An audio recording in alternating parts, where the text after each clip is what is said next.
2025 बादल मंडरा रहे थे और जोर जोर से बारिश हो रहा था। वो लड़की जिसकी उम्र महज 17 साल होती है, वो कौशल विकास केंद्र में कंप्यूटर सीखने के लिए जाती है।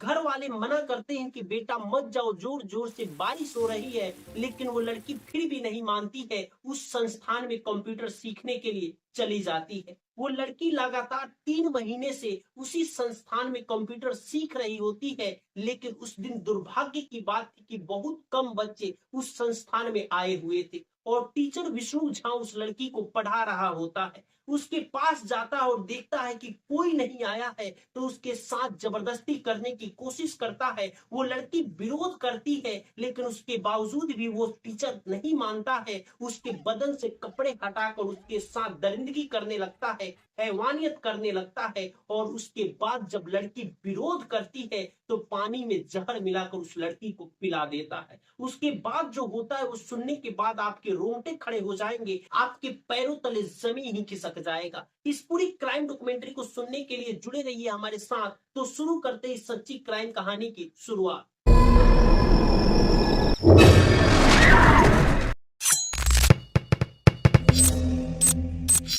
बिहार के सहरसा जिला के सिमरी बख्तियारपुर की घटना है। बख्तियारपुर में एक मध्यम वर्गीय परिवार होता है और उस परिवार में एक लड़की होती है जिसका उम्र महज 17 साल होता है। उस लड़की की पहचान को गोपनीय रखा जाएगा क्योंकि लड़की नाबालिग है। वो लड़की इंटर क्लास की छात्रा होती है और सिमरी बख्तियारपुर में कौशल विकास केंद्र में कंप्यूटर सीखने के लिए अपना दाखिला करवा लेती है, एडमिशन करवा लेती है। उसी संस्थान में एक टीचर होता है जिसका नाम विष्णु झा होता है। वही कंप्यूटर क्लास वहां पे करा रहा होता है। लगभग 1-2 महीने के लिए वो लगातार लड़की जाती है। वहां पे उसे किसी भी प्रकार का कोई दिक्कत नहीं होता है। वो जाती थी, कंप्यूटर पढ़कर अपने घर वापस आ जाती थी। ये कोर्स 3 महीने का था और 6 अक्टूबर 2025 को 3 महीना पूरा होने वाला था। 5 अक्टूबर 2025 को काफी जोर जोर से बारिश हो रही थी और बादल मंडरा रहे थे। घर वाले उस लड़की को बोले कि तुम पढ़ने के लिए मत जाओ क्योंकि काफी जोर जोर से बारिश हो रही है, जाना तुम्हारे लिए ठीक नहीं होगा। लड़की बोली कि सिर्फ कल तक ही क्लास है, अगर मैं आज नहीं जाऊंगी तो दिक्कत हो जाएगी क्योंकि कल क्लास यानी कि कल लास्ट क्लास है, पता नहीं सर आज कुछ अच्छा पढ़ा दे। बादल मंडरा रहे थे और जोर जोर से बारिश हो रही थी और उसी में वो लड़की पढ़ने के लिए कौशल विकास केंद्र में चली जाती है और वहां पे बहुत कम बच्चे पढ़ने के लिए आए हुए होते हैं। वहां पे विष्णु नाम का एक टीचर होता है, सभी बच्चों को पढ़ा रहा होता है और ये लड़की वहां जाकर बैठ जाती है और ये भी कंप्यूटर पढ़ने की कोशिश करने लगती है। जो चीजें पढ़ा रहा होता है उस चीजों को समझने की कोशिश करने लगती है। धीरे धीरे सारे बच्चे पढ़कर चले जाते हैं। वो लड़की जाने की कोशिश करती है, घर जाने की कोशिश करती है, तो टीचर बोलता है कि तुम काफी वीक हो, बैठी रहो, तुम्हें कुछ बताना है, तुम जाने में जल्दीबाजी मत करो, घर ही तो जाना है। वो लड़की रुक जाती है और उसकी दोस्त संगीता भी वहीं पे मौजूद होती है। विष्णु को लगा कि अब सभी लोग चले गए हैं, तो वो उस लड़की के पास जाता है, उसके बदन पे इधर उधर हाथ फेरने लगता है। वो लड़की उस चीज का विरोध करने लगती है। संगीता भी वहां पे मौजूद होती है, लेकिन वो टीचर संगीता को बोलता है कि तुम दूसरे कमरे में चले जाओ, तब तक मैं तुम्हारे पास आ रहा हूँ। लड़की को लगा कि शायद सर इसे कुछ बताने वाले हैं, लेकिन जब संगीता दूसरे कमरे में चली जाती है तो वो उस लड़की के साथ गंदी हरकत करने लगता है, उसके साथ बुरा बर्ताव करने लगता है और वो लड़की उस चीज का विरोध करने लगती है। दरवाजा बंद कर देता है, उसके बाद उस लड़की के साथ जबरदस्ती करने लगता है, उसके बदन से एक एक कपड़े को हटा देता है। वो लड़की रोती रही, चीखती रही, चिल्लाती रही, लेकिन उसके बावजूद भी वो टीचर नहीं मानता है और उस लड़की के साथ जबरदस्ती शारीरिक संबंध बनाने लगता है।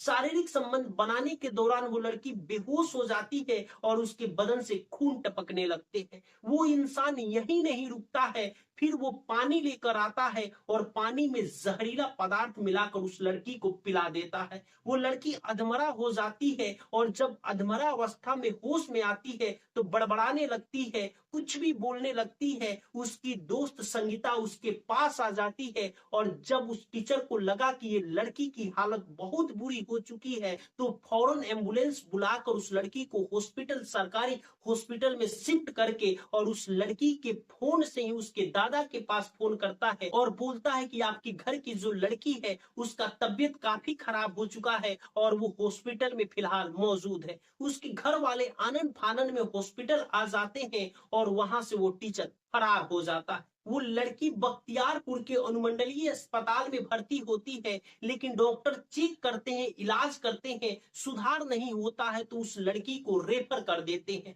एम्बुलेंस में लाद कर उस लड़की को एम्बुलेंस में लेकर जब भागा जाता है कहीं और पे इलाज कराने के लिए, और उस दौरान उस लड़की की दादी भी वहां पे मौजूद होती है। वो लड़की सब कुछ अपने दादी को बताने लगती है कि वो टीचर मेरे साथ बलात्कार किया है, मेरे साथ रेप किया है, मेरे साथ वो टीचर इतना गंदा गंदा कृत्य किया है कि मैं आपको बता भी नहीं सकती हूँ। जब मैं काफी ज्यादा विरोध करने लगी, मैं अधमरा सा हो गई, तो वो मुझे लास्ट में पानी में जहर मिलाकर पिला दिया। दादी, मैं आपसे रिक्वेस्ट कर रही हूँ कि इस टीचर को फांसी के फंदे पे लटकवा देना। वो लड़की अपने दादी से बात करते करते वो लड़की अपने दादी के गोद में ही अपने प्राण त्याग देती है, इस दुनिया को छोड़कर चली जाती है। उस लड़की के बॉडी को पोस्टमार्टम के लिए भेज दिया जाता है और उस लड़की के पिता थाने में पहुंच जाते हैं।